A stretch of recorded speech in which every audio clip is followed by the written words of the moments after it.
نحمده ونصلي على رسوله الكريم اما بعد فاعوذ بالله من الشيطان الرجيم بسم الله الرحمن الرحيم رب اشرح لي صدري ويسر لي امري واحلل عقدة من لساني يفقهوا قولي قل هل يستوي الذين يعلمون والذين لا يعلمون، کہہ دیجئے کیا برابر ہو سکتے ہیں وہ لوگ جو علم رکھتے ہیں اور وہ جو علم نہیں رکھتے؟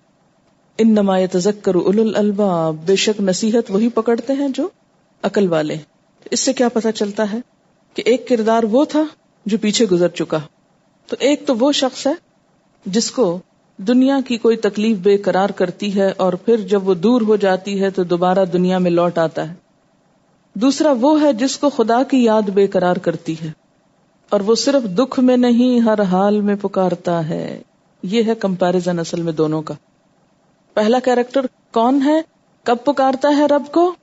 جب کوئی مصیبت آتی، لہذا مصیبت میں بس پکارتا ہے، مصیبت ٹلتی ہے تو خدا بھی بھول جاتا ہے اور چیزیں یاد کرتا ہے۔ وہ اس کی نیچر نہیں بدلی نا، وہ پہلے بھی خدا کو بھولنے والا تھا، وقتی فائدے کے لیے یاد کیا، جب فائدہ مل گیا پھر دوبارہ بھول گیا۔ وہ ایک فیز تھا جو گزر گیا شکر گزار ہونے کا۔ دوسرا وہ ہے جو صرف مصیبت میں نہیں پکارتا، وہ ہر حال میں پکارتا ہے۔ خدا کی یاد اس کو بے قرار رکھتی ہے، وہ رات کو اس کی یاد میں بے قرار ہو کے اٹھ جاتا ہے۔ امن ہوا قانت، قانت قنوت میں دو چیزیں ہوتی ہیں، دوام اطاعت، بندگی، عاجزی۔ اب یہ اشارہ ہے جیسے تہجد پڑھنے کی طرف۔ امن ہوا قانت آناء اللیل، رات کی گھڑیوں میں کھڑا ہوتا ہے، ساجدن سجدہ کرتے ہوئے، وقائما قیام کرتے ہوئے، سجدے اور قیام کرتا ہے۔ یحذر الآخرہ، اس کا اصل غم آخرت ہے، وہ آخری جگہ کو سوچتا ہے، اس کا ڈر رکھتا ہے۔ ویرجو رحمت ربی، اور اپنے رب کی رحمت کی امید رکھتا ہے۔ ذرا اپنے آپ کو فٹ کیجئے، ہم تہجد کب پڑھتے ہیں؟ جب کوئی دنیا کا غم آتا ہے، جب کوئی پریشانی لاحق ہوتی، جب دن اچھے ہو جاتے ہیں تو پھر سونے لگتے ہیں، پھر تو فجر پڑھنا بھی مشکل ہو جاتا ہے۔ اللہ تعالیٰ فرماتے ہیں قل هل يستوي الذين يعلمون والذين لا يعلمون، کیا برابر ہو سکتے ہیں وہ جو علم رکھتے ہیں اور وہ جو علم نہیں رکھتے؟ یہاں علم والا کس کو کہا گیا؟ کہ جس نے بہت کچھ پڑھ لکھ رکھا ہو، بڑی بڑی ڈگریاں اس کے پاس، جو حقیقت کا علم رکھتا ہو کہ میرا اصل نقصان کس میں ہے، مجھے صرف دنیا کے لیے کام کرنا ہے یا وہ آخرت سے بھی ڈرنا ہے؟ وہ جو صرف دنیا کی مصیبت ٹلنے کو اپنی خوش قسمتی سمجھتا ہے، یا وہ جس کو اصل غم آخرت کا غم لگا ہوا ہے؟ وہ کسی صرف وقتی مصیبت سے چھٹکارے کے لیے تہجد نہیں پڑھتا، وہ بڑے غم سے چھٹکارے کے لیے تہجد پڑھتا ہے۔ وہ آخرت کی یاد میں بے قرار ہو اٹھتا ہے، وہ بے قراری اس کو بستر سے الگ کر دیتی ہے۔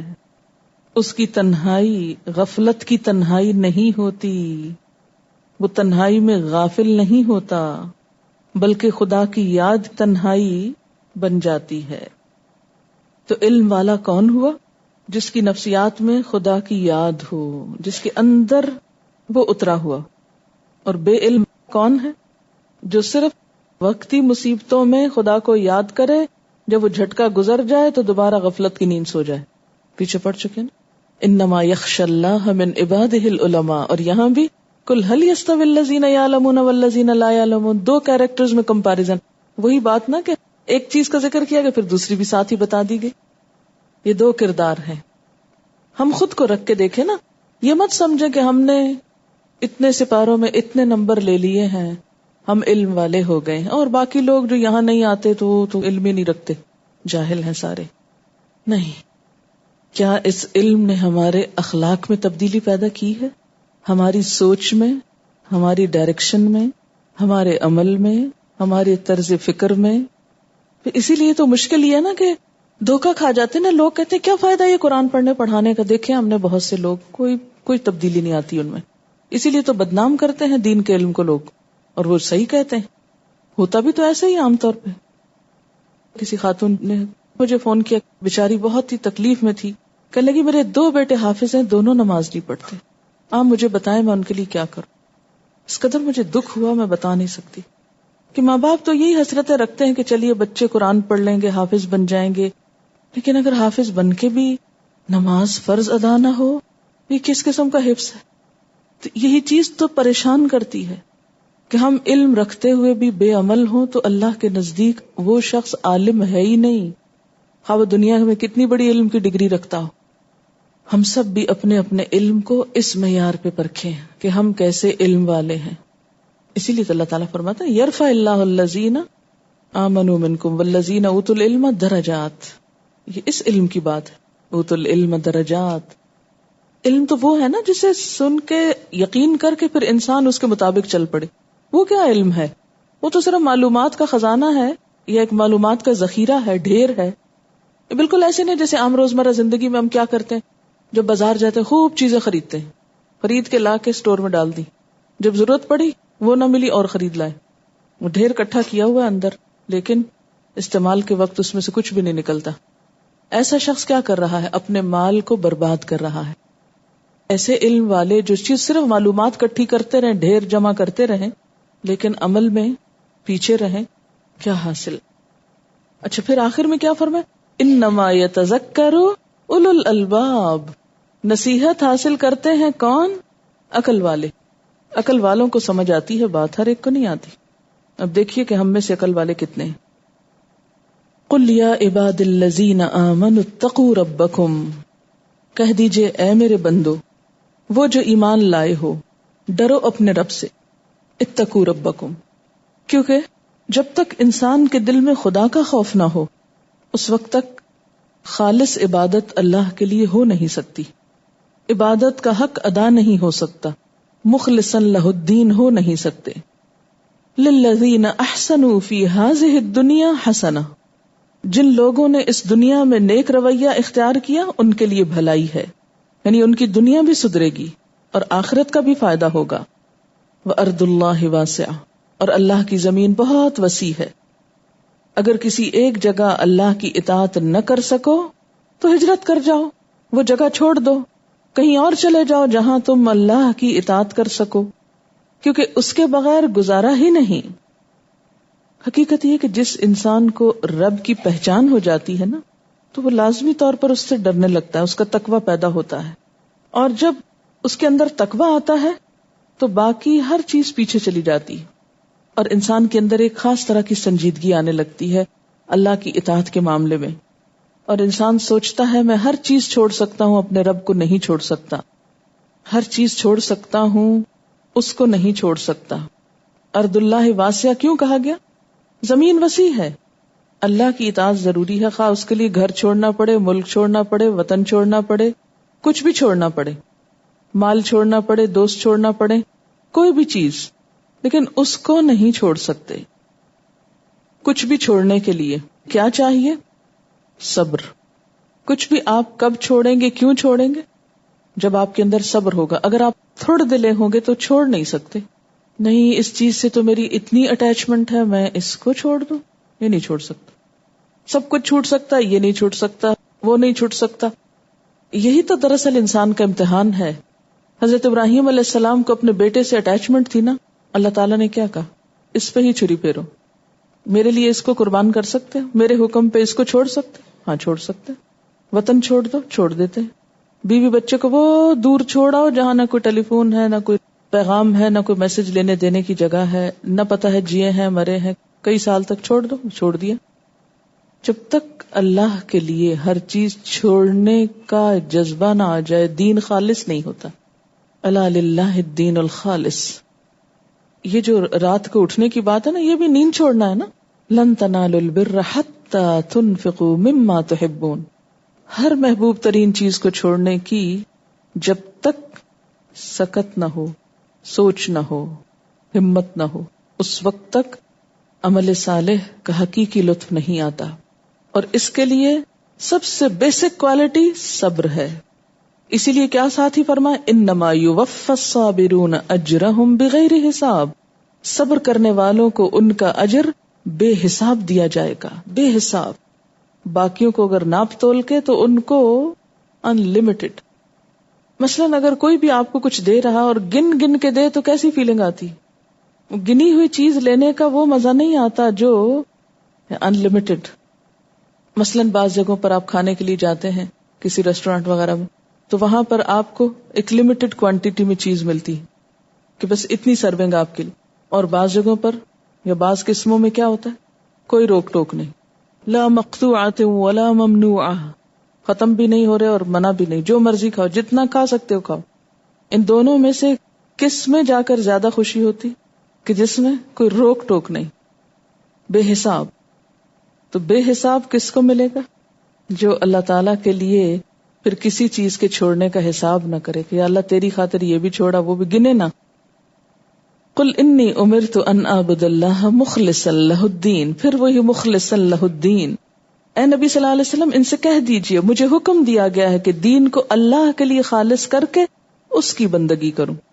وَأُمِرْتُ لِأَنْ أَكُونَ أَوَّلَ الْمُسْلِمِينَ، اور مجھے حکم دیا گیا ہے کہ سب سے پہلے میں خود مسلم بنوں، اول المسلمین۔ اس بات کے انتظار میں نہیں کہ سارے لوگ کر لیں گے تو میں بھی کر لوں گا بعد میں، نہیں، اول المسلمین۔ آپ صلی اللہ علیہ وسلم نے خود سب سے پہلے اس پیغام کو قبول کیا، اور ہمارے لیے بھی کیا ہے کہ کسی کو بتانے سے پہلے، کسی تک تبلیغ کرنے سے پہلے خود تو سر جھکائیں۔ قل انی اخاف، آپ کہہ دیجئے کہ میں ڈرتا ہوں، ان عصیت ربی، اگر میں نے اپنے رب کی نافرمانی کی، عذاب یوم عظیم، تو بڑے دن کا عذاب ہوگا۔ یہ کس کی زبانی کہلوایا جا رہا ہے؟ اللہ کے رسول صلی اللہ علیہ وسلم کی زبانی۔ آپ کہہ دیجئے، آپ اپنا نمونہ پیش کیجئے، اور اگر آپ ڈرتے تھے عذاب یوم عظیم سے تو پھر ہم سب کے لیے کیا ہے؟ نڈر ہونا؟ نہیں۔ قل اللہ اعبد مخلصا لہ دینی، پھر وہی بات کہہ دیجئے اللہ کی میں عبادت کرتا ہوں اس کے لیے اپنے دین کو خالص کرتے ہوئے، اپنی نیت، اپنے طریقے، اپنی محبت، اپنا سب کچھ۔ فاعبدوا ما شئتم من دونہ، تم نہیں مانتے بات تو نہ مانو، اس کے سوا جس جس کی چاہتے ہو بندگی کرتے رہو، اس سے میرا کیا نقصان ہے؟ قل ان الخاسرین الذین خسروا انفسهم واہلیہم یوم القیامہ، کہو اصل دیوالیے تو وہی ہیں جنہوں نے قیامت کے روز اپنے آپ کو اور اپنے گھر والوں کو گھاٹے میں ڈال دیا، نقصان میں ڈال دیا۔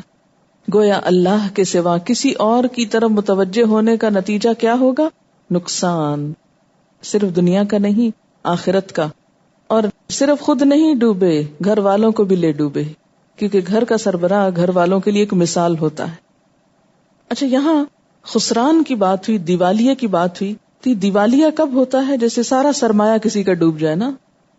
انسان کو جو کچھ بھی ملا ہے، زندگی، عمر، عقل، جسمانی قوتیں، قابلیتیں، ریسورسز، جو کچھ بھی ہمارے پاس ہے، یہ دراصل کس لیے ہے کہ ہم اس سے اپنا آخرت کا گھر بنا لیں۔ جب انسان اس میں ناکام ہوتا ہے تو گویا اس کا سب کچھ ڈوب گیا، کسی چیز نے بھی اس کو فائدہ نہ دیا۔ الا ذالک هو الخسران المبین، سنو یہی کھلا دیوالیہ ہے کہ قیامت کے دن کوئی شخص خود بھی ڈوبے اور اپنے گھر والوں کو بھی لے ڈوبے۔ فرمایا کہ قوا انفسکم واہلیکم نارا، ایمان والو اپنے آپ کو اور اپنے گھر والوں کو آگ سے بچاؤ، یعنی ان کی صرف دنیا کی فکر نہ کرو، ان کی آخرت کی بھی فکر کرو۔ ہم جب اپنے گھر والوں سے محبت کا اظہار کرتے ہیں، اپنے بچوں سے مثلاً، تو اس کی عملی شکل کیا ہوتی ہے؟ کبھی غور کیا ہم نے؟ ہماری محبت اور پیار کی عملی شکل کیا ہوتی؟ ہم ان کو اچھا سا کھلونا لے دیں گے، کوئی ان کی مرضی پوری کر دیں گے، ان کی فرمائش کے مطابق ان کو کچھ لے دیں گے، وہ بھی خوش ہو جائیں گے، ہاں ہمارے ماں باپ بہت کیئرنگ ہیں، بہت چاہتے ہیں ہم کو۔ لیکن ہم میں سے کتنے ہیں جو اپنی محبتوں کا اظہار ان کی آخرت بنانے میں کرتے ہوں، اپنی چاہت اس شکل میں پیش کرتے ہوں کہ ان کی آخرت بن جائے، وہ وہاں تکلیف نہ اٹھائیں، وہ دوزخ کی آگ میں نہ جلیں۔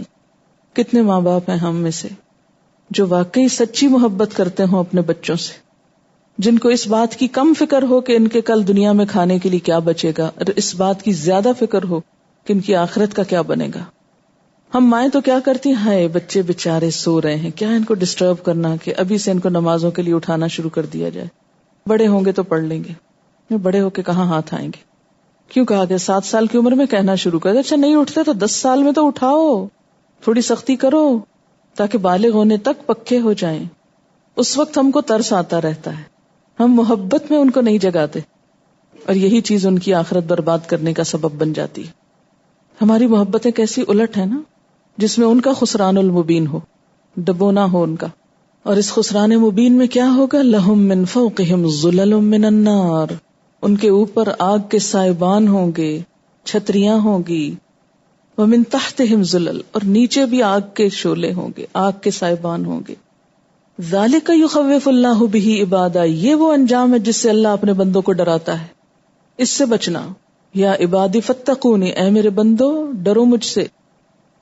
والذین اجتنبوا الطاغوت، اور وہ لوگ جنہوں نے اجتناب کیا طاغوت کی بندگی سے، ان یعبدوہا، کہ اس کی بندگی کریں، اس کی عبادت کریں. طاغوت کون ہوتا ہے؟ پیچھے پڑ چکے ہیں، 2 دفعہ آ چکا ہے. وہ سرکش قوت جو نہ صرف یہ کہ خود بہکے بلکہ اوروں کو بھی بزور بہکانے کی کوشش کرے، اوروں کو بھی اللہ کے راستے سے روکے. ایسی قوتوں سے کیا کرنا ہے؟ بچ کے رہنا ہے. جہاں پتا چلے یہ بہکانے والے لوگ ہیں، خدا سے دور لے جانے والے، تو ان سے کنارہ کشی، ان کے بیچ میں نہیں بیٹھنا ہوگا. کیونکہ جس کشتی میں آپ بیٹھ جائیں گے وہ ڈوبنے والی ہے، تو آپ کو بھی ڈوبنا پڑے گا. اجتناب نہیں، اس کشتی میں قدم نہیں رکھ سکتے. اجتنبوا الطاغوت ان یعبدوہا، کہ ان کی بندگی کریں. طاغوت کی بندگی؟ ہاں، جب انسان اپنی باغیں کسی کے ہاتھ میں دے دیتا ہے، کسی کی مرضی کے مطابق چلنے لگتا ہے، تو گویا اس کا بندہ بن جاتا ہے نا. جب ہم خدا سے سرکش لوگوں کی باتیں ماننے لگتے ہیں تو ہم دراصل ان کے بندے بن جاتے ہیں. دیکھیں نا، ایک طرف تو اللہ کا حکم ہے، اللہ تعالیٰ کہتے ہیں ایسا کرو ایسا کرو، وہ ہم کو بڑا مشکل لگتا ہے. دوسری طرف لوگ ہیں، دنیا ہے، ان کی اپنی کچھ پرائرٹیز ہیں، وہ آپ کو اپنی مرضی پہ ڈھالنا چاہتے ہیں. اب آپ ہیں بیچ میں، ادھر جائیں کہ ادھر جائیں، کس کی سنیں اور کس کی نہ سنیں. آپ کدھر ڈھل جاتے ہیں؟ جدھر آپ کی اپنی بھی مرضی ہوتی ہے شامل، آپ کو بھی جہاں مزہ آتا ہے. لہٰذا آپ اپنے آپ کو اس کی بندگی میں دے دیتے ہیں. ایک طرف اللہ تعالیٰ آپ کو لانا چاہتا ہے اور ایک طرف طاغوت لانا چاہتا ہے. جنت میں جانے کے لیے طاغوت سے اجتناب اور اس کی بات ماننے سے اجتناب بہت ضروری ہے. اور اس کو چھوڑ کے کدھر جانا؟ انابو اللہ، اللہ کی طرف رجوع کر لیا. امیجن کریں ذرا، اس آیت کو ویژولائز کریں.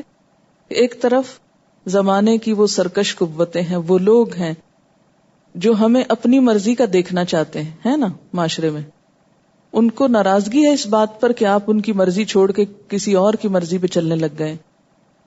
ان کی پوری کوشش اور قوت یہ ہے کہ وہ آپ کو اپنا بنا لیں، اپنے ساتھ ملا لیں، اور آپ بیچ میں ڈاواں ڈول ہیں. اب کس کی مانے؟ ادھر قرآن پڑھ بیٹھے ہیں، ادھر یہ لوگوں کے پریشرز ہیں، اب کیا کریں اور کیا نہ کریں. ہر شخص ایک ڈیسیژن لیتا ہے. آپ یوں تصور کریں نا کہ جیسے آپ بیچ میں کھڑے، ایک طرف رب پکار رہا ہے، وہ بلا رہا ہے کہ آؤ کامیاب ہونے کے لیے یہ اور یہ کام کرو، یہ پابندیاں برداشت کرو، فرائض اپنے ادا کرو. دوسری طرف لوگ ہیں، ساری دنیا. رب نظر نہیں آتا مگر اس کا پیغام سامنے ہے، پتا ہے وہ کیا کہتا ہے. لوگ نظر آتے ہیں اور تھوڑی زبردستی بھی کرتے ہیں. طاغوت ہیں، طاغوت وہی ہوتے ہیں نا جو آپ کو پریشرائز کر لیں. یہ پریشرائز کرتے ہیں، امپوز کرتے ہیں. اب یا آپ ادھر جائیں گے یا ادھر جائیں گے. جس کو آپ بڑا سمجھیں گے ادھر ہی ڈھلیں گے، جس کی طرف جانے میں آپ کو کوئی فائدہ لطف آئے گا آپ ادھر ہی کو جائیں گے. عموماً کیا ہوتا ہے کہ طاغوت کی بندگی میں انسان وقتی فائدے محسوس کرتا ہے تو ادھر ہی کو چل پڑتا ہے. فرمایا نہیں، جو ان سے بچ کے ان کی بندگی اور ان کی اطاعت سے نکل کر اللہ کی طرف پلٹ آئیں، لہم البشرا، ان کے لیے ہے خوشخبری. فبشر عباد، میرے ایسے بندوں کو خوشخبری دے دو جو چھوڑ چکے طاغوت کو. اور یہ کون ہوتے ہیں؟ الذین یستمعون القول، جو غور سے بات سنتے ہیں، پوری توجہ سے سنتے ہیں اللہ کا کلام. القول سے مراد یہاں کون ہے؟ کسی انسان کی بات نہیں، یہ میری تیری نہیں، یہ القول ہے، اللہ کا کلام. یعنی ایسے بے دلی سے نہیں سنتے. خوشخبری کس کے لیے؟ جو غور سے بات سنتے. کیا فرمایا اللہ تعالیٰ نے، کیا کہا، بات سمجھتے ہیں، پوری طرح سمجھنے کی کوشش کرتے ہیں، کیونکہ ان کو عمل کرنا ہوتا ہے نا. جس انسان کو عمل نہیں کرنا وہ کیسے سنے گا؟ اچھا ہاں سن لیا، پتہ چل گیا، پہلے ہی پتا ہے، کوئی نئی بات تھوڑی، ایسے ہی وقت ضائع کریں بیٹھ کے. کون سی نئی بات ہے؟ کس کو نہیں پتا نماز پڑھنی چاہیے، کس کو نہیں پتا یہ کرنا چاہیے، اور پھر یہی سنتے رہیں. لیکن جن کو عمل کرنا ہوتا ہے وہ بار بار سنتے، اچھا یہ ہو گیا، ابھی کمی لگتی ہے، پھر سننا چاہیے، بلا اور کیا کہا، پھر مزید سن لیتے ہیں، اور کیا کہا، پتا تو ہے لیکن ذرا ایک دفعہ پھر سنتے ہیں، شاید کوئی نئی بات سمجھ میں آ جائے، کوئی اور آسانی ہو جائے. یستمعون القول، اور جب سن لیتے ہیں تو دامن جھاڑ کے نہیں چلے جاتے. فیتبعون احسنہ، پیروی کرتے ہیں اس کے سب سے اچھے حصے کی، اس کی بہترین باتوں کی. قرآن تو سارا ہی اچھا ہے، پھر اس میں سے مزید اچھے کی بات کیا ہو رہی ہے؟ یعنی اس میں جو محکم اور پختہ حکم ہے متشابہات کے علاوہ، یعنی متشابہات کے پیچھے نہیں پڑ جاتے یا عزیمت اور رخصت میں سے عزیمت کی راہ لیتے ہیں. قرآن میں دو طرح کے احکامات ہیں نا، متشابہات میں سے ہیں کچھ باتیں اور کچھ محکمات میں سے. تو وہ کیا کرتے؟ احسن سے مراد کیا؟ محکم بات جو صاف ستھری سمجھ میں آ گئی وہ لے لی. اور جنہوں نے عمل نہیں کرنا ہوتا وہ کس لیے غور و فکر فرماتے ہیں؟ تاکہ ذرا قرآن میں کوئی ٹیڑھ تلاش کی جائے، کوئی حجتیں نکالی جائیں، کوئی نہ عمل کرنے کے بہانے ڈھونڈ لیے جائیں. یہ بھی تو دیکھیں قرآن میں لکھا ہوا ہے نا، آخر اتنی کہاں سے سختی. یعنی وہ نہیں لیتے جس میں کوئی عمل کی بات ہو، وہ لیتے ہیں جس سے کچھ رخصتیں نکال سکیں. فیتبعون احسنہ، یعنی اعلیٰ ترین مقام پر پہنچنے کی کوشش کرتے ہیں. ایک رویہ ہوتا ہے نا کہ ہاں بس ٹھیک ہے مسلمان ہے، ٹھیک ہے بس بین بس اعتدال میں رہو. اور ایک وہ رویہ ہے کہ اچھا اللہ تعالیٰ کو یہ پسند ہے تو دوڑ کے بڑھیں گے اس کی طرف، ٹھیک ہے چل لوگ نہیں پسند کرتے نہ کریں، لیکن ہم یہ دیکھ رہے ہیں اللہ تعالیٰ کو اس طرح زیادہ پسند ہے. جسے صحابہ کرام کے اندر آپ دیکھتے ہیں وہ منیمم پہ نہیں رہے کہ ٹھیک ہے حد پہ رہتے ہیں، نہیں حد پہ نہیں، اندر جا کے بیٹھتے ہیں. حد پہ رہنے والے تو الا حرف گر بھی جاتے ہیں باہر. سیکیور کون ہوتا ہے؟ جو بیچ میں ہو، پیچھے نہ رہے، کیونکہ کنارے پہ رہنے والا تو گر سکتا ہے، پلٹ سکتا ہے. ڈیپ ڈاؤن جاتے ہیں، پوری طرح اللہ کی پناہ میں آ جاتے ہیں. اولئک الذین ھداھم اللہ، ایسے ہی لوگوں کو اللہ نے ہدایت دی. واولئک ھم اولو الالباب، یہ لوگ وہی ہیں دراصل عقل مند. پیچھے تھا نا کہ عقل مند ہی نصیحت پکڑتے ہیں، یہاں اللہ تعالیٰ نے عقل مندوں کا عمل یا طریقہ بتا دیا. بات غور سے سنتے ہیں، پھر جو اس میں بہترین حصہ ہوتا ہے اس پر عمل کرتے ہیں. یہ سمجھدار لوگ ہیں. یستمعون اور یتبعون کے بیچ میں ایک امتحان آتا ہے. کیسے؟ جب انسان اللہ تعالیٰ کی بات سنتا ہے تو شیطان اس بات کو غلط معنی پہنانے کی کوشش کرتا ہے، اصل سے دھیان ہٹانے کی کوشش کرتا ہے، احسن بات کو غیر احسن کی طرف پھیرتا ہے. جو انسان اس وقت بصیرت کا ثبوت دے کر احسن کے ساتھ چپک جائے، احسن کی پیروی کرنے لگ جائے، وہی کامیاب ہے. یعنی ہم سب جو قرآن سنتے ہیں، صرف ہمارا یہاں آنا بیٹھنا سننا کافی نہیں اور یہ سمجھنا کہ سن کے نجات ہو جائے گی، نہیں. جب تک کہ احسن کی پیروی نہ شروع ہو جائے، سننے کے بعد احسن کی پیروی کے بیچ میں اگر شیطان حائل ہو جائے اور وہ احسن کو غیر احسن بنائے، احسن میں شک ڈال دے، حق کو مشکوک کر دے، تعویلیں اور حجتیں اس میں ڈال دے کہ نہیں یہ ایسے ہی، یہ تو فلاں شخص کی انٹرپریٹیشن ہے، یہ فلاں شخص کے ورڈز ہیں، یہ قرآن کی بات نہیں، اس لیے اتنی سنجیدگی سے اس سب کو لینے کی ضرورت نہیں. تو انسان قرآن سن کر بھی پڑھ کر بھی فائدہ نہیں اٹھاتا. تو عقل مند وہی ہیں جو حق سن کر پھر احسن کے ساتھ چمٹے رہیں، شیطان کا ڈالا ہوا دھوکہ ان کو پھیرنے نہ پائے. لیکن دوسری طرف دوسرا کردار، افمن حق علیہ کلمۃ العذاب، وہ کردار ہے جس پر عذاب کا فیصلہ چسپاں ہو گیا. یعنی جو نہ سننے والا ہے، نہ سمجھتا ہے، نہ عمل کرتا ہے. یعنی اس پہ کیوں عذاب کا فیصلہ چسپاں ہو گیا؟ کس پہ عذاب کا فیصلہ چسپاں ہوتا ہے؟ جو ان باتوں کو مذاق سمجھے، جو انہیں کوئی اہمیت نہ دے اور نافرمانی میں بہت دور نکل جائے. وہ نہیں پلٹتا، انابو الی اللہ اس میں نہیں ہوتا. پھر تو جب وہ اس حد کو پار کر کے آگے نکل جاتا ہے تو ہم کہتے ہیں اب یہ ڈوبا، اب یہ ہلاک ہوا. اب دیکھیں نا، جیسے ایک کنواں ہے، کنواں کیسی چیز ہوتی ہے؟ ہلاکت والی چیز ہوتی ہے نا. اب مثال کے طور پہ ایک شخص بھاگ رہا، وہ کنویں کے کنارے پہنچ چکا ہے اور چند قدم رہ گئے کہ اندر جا گرے، تو اب کہتے ہیں بس اس نے تو اب ڈوبنا ہی ہے، یہ نہیں بچ سکتا. کس کے لیے آپ کہتے ہیں نہیں بچ سکتا؟ جو اس ہلاکت کے پاس چلا جائے، جو اپنے عمل سے ثابت کر دے کہ وہ اس میں جا رہا ہے. لیکن وہ جو پیچھے ہو اور روکا جا سکتا ہو اور رکنے والا اور پلٹنے والا ہو، تو اس کے لیے چسپاں نہیں ہوتا فیصلہ عذاب. افانت تنقذ من فی النار، کیا تو بچائے گا ان کو جو آگ میں جا چکے ہوں؟ وہ جو کنویں میں گرنے والے ہیں ان کو آپ کیسے کھینچ سکتے ہیں؟ وہ تو جانے ہی لگے. اللہ نے عقل دی تھی پھر بھی نہیں سمجھتے، بھاگے چلے جا رہے ہیں اس کی طرف. اصل میں آپ کو کیوں خطاب کر دیا گیا بیچ میں؟ کیونکہ آپ کی شدید تمنا تھی یہ ابو جہل اور یہ سب اس قسم کے لوگ بھی ایمان لے آئیں، کسی طرح یہ مان جائیں. اس سے پتہ چلتا نا کتنی خیر خواہی تھی. کسی کو آپ حقیر نہیں سمجھتے کہ نہیں یہ کہاں سے ماننے والا ہے، اس کو تو چھوڑو. ایسا نہیں کیا کبھی آپ نے. فرمایا آپ کیسے ان کو بچائیں گے؟ یہ تو خود اپنے چھلانگے لگا رہے ہیں آگ میں. جو اپنا بھلا خود نہ کرے اس کا کون کرے گا؟ لیکن الذین اتقوا ربہم، لیکن وہ لوگ جو اپنے رب سے ڈرتے ہیں، لہم غرف من فوقها غرف مبنیہ، ان کے لیے بالا خانوں پہ بالا خانے ہیں، عمارتوں پہ عمارتیں، بلند منزلیں ہیں. تجری من تحتها الانہار، جن کے نیچے نہریں بہ رہی ہوں گی. ہم نے دیکھا ہوگا کہ جو سمندر کے کنارے ملٹیپل سٹوریز والی بلڈنگز ہوتی ہیں، اس میں عموماً جو لوگ وہاں جا کر ہالیڈیز پہ رہنا چاہتے ہیں تو وہ نیچے نہیں رہنا پسند کرتے، اوپر جانا پسند کرتے. کیوں؟ اوپر سے ویو بہت اچھا آتا ہے. تو جنت میں بھی ایسے ویو کے لیے اوپر تک جگہ ہوگی کہ ٹاپ پہ جا کے دیکھو. تجری من تحتها الانہار. وعد اللہ، یہ اللہ کا وعدہ ہے. لا یخلف اللہ المیعاد، اللہ اپنے وعدے کے خلاف نہیں کرے گا. الم تر ان اللہ انزل من السماء ماء، کیا تم دیکھتے نہیں ہو کہ اللہ نے آسمان سے پانی اتارا؟ فسلکہ ینابیع فی الارض، پھر چلایا اس کو چشموں کی شکل میں زمین میں. ثم یخرج به زرعا مختلفا الوانہ، پھر نکلتے ہیں اس سے کھیتیاں جن کے رنگ مختلف ہوتے ہیں. پانی ایک ہوتا ہے، کھیتوں کے رنگ ڈفرنٹ. ثم یہیج، پھر سوکھ جاتی. فتراہ مصفرا، پھر تم دیکھتے ہو زرد ہو گئی. ثم یجعلہ حطاما، پھر وہ چورا چورا ہو جاتی.